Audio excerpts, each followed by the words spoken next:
I was 22 when I fell in love with him. I wasn't expecting it, wasn't looking for it, and definitely wasn't prepared for the aftermath. But it happened. And in the end, even though I didn't get the love story I had imagined, it was the best thing that ever happened to me. I was in my last semester of college, just days away from graduating with a degree in history. I had always been the type of person who planned everything, who followed the rules and stuck to the path laid out before me.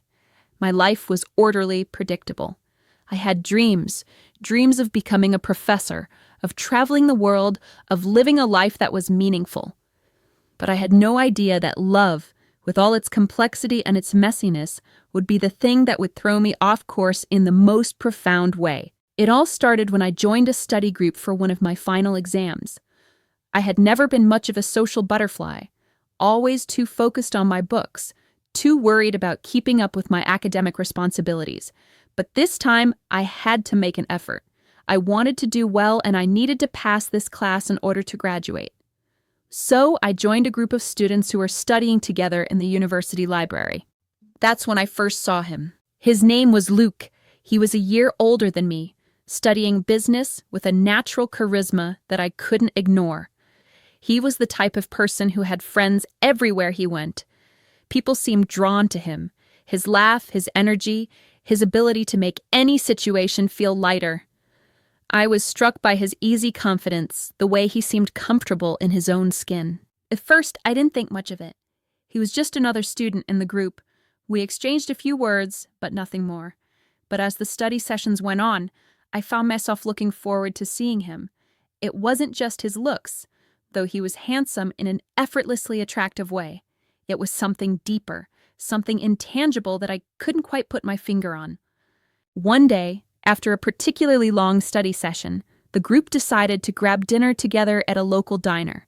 I hesitated at first, wasn't great at socializing, and the thought of spending more time with people I didn't know well made me anxious. But something about Luke's invitation made me say yes. I wasn't expecting anything to come from it. After all, I was focused on graduating, on my future. I didn't have time for distractions. But that night, everything changed. We sat at a booth in the diner, laughing and talking about everything and nothing. I was surprised at how easily the conversation flowed.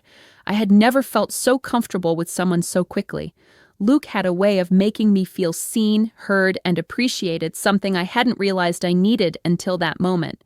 He wasn't just charming. He was genuinely interested in who I was, in what I thought, in the things that mattered to me.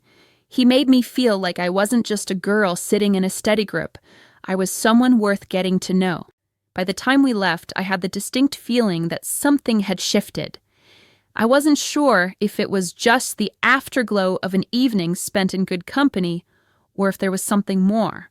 But as we said goodbye, I couldn't help but notice the way he looked at me. It wasn't just the typical friendly glance. It was something deeper, something more intimate. My heart skipped a beat, and before I knew it, I was looking forward to seeing him again. The next few weeks were a whirlwind. Luke and I started spending more time together outside of the study group. We had late-night talks in the library, long walks around campus, and countless hours just enjoying each other's company. It wasn't a romance yet, at least not in the traditional sense, but something was building between us, something I couldn't ignore. We talked about our dreams, our fears, and our pasts. Luke was open about his own struggles, about the pressure of living up to his family's expectations, about his desire to make something of himself beyond just what people thought he could do. He had dreams, big ones. But there was also a sadness behind his eyes, something he tried to hide behind his charm and his jokes. I could see that he was hurting, though he never admitted it. As for me, I told him about my love for history, my dreams of traveling and experiencing the world beyond textbooks. But I also confessed my insecurities, the pressure I felt to always be perfect, always be on top of everything.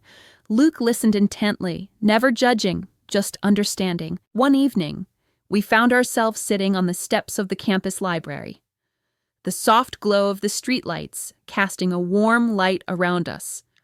Luke turned to me, his face serious for the first time in days. "I need to tell you something," he said quietly, his voice different from the usual carefree tone I was used to hearing. "I don't know what this is between us, but I'm not in a good place right now. I've been through a lot these past few months, and I just don't want you to get caught up in my mess." I was taken aback. For a moment, I didn't know what to say. He had always been so confident, so full of energy, but now there was a vulnerability in his voice that made my heart ache. "I don't need you to be perfect, Luke," I replied softly. "I'm not perfect either. I just want to be here for you." He looked at me, his eyes searching mine.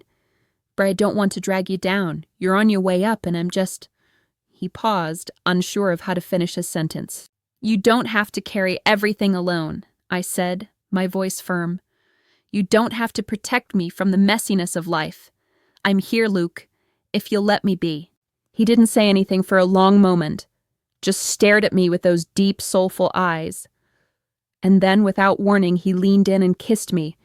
It was gentle at first, but then, as if the walls we had both been holding up came crashing down, the kiss deepened. It was a kiss that spoke of longing, of years of pent-up emotions, of a connection neither of us could deny anymore. When we finally pulled away, he rested his forehead against mine, breathing heavily. "I've wanted to do that for so long," he whispered. And just like that, everything changed. The next few months were the most intense and beautiful of my life. We fell into a rhythm, spending almost every moment we could together. We supported each other through the stress of final exams, shared late-night meals, and confided in each other about our hopes and dreams. But there was always this underlying tension between us. Luke had a life outside of me, a life that didn't involve me, one that was messy and complicated. And while I had my own insecurities and fears, I knew that we were in two different worlds. It wasn't until graduation day that everything came to a head. Luke came to me, his face full of conflicted emotions. "I can't do this," he said. "I can't keep pretending that everything's okay when it's not. I have so many things I need to work through, and I don't want to drag you into it." Tears welled up in my eyes. I knew what he meant. I had known all along that there were pieces of his life I could never fit into. I knew that I was about to graduate, ready to step into the world, while Luke had his own battles to face. I understood. I just didn't want to let go. But in that moment, I realized that love wasn't just about being together. Sometimes love is about letting go, even when it hurts. Sometimes love means giving someone the space to grow, to heal, to find their own way, even if it means walking away from the relationship. "I love you," I whispered, "but I think you're right. You need to find your own way first. I can't be the answer to everything, and I need to find my own path too." We hugged, silently acknowledging the end of something beautiful yet bittersweet. We kissed one last time, knowing it would be our last.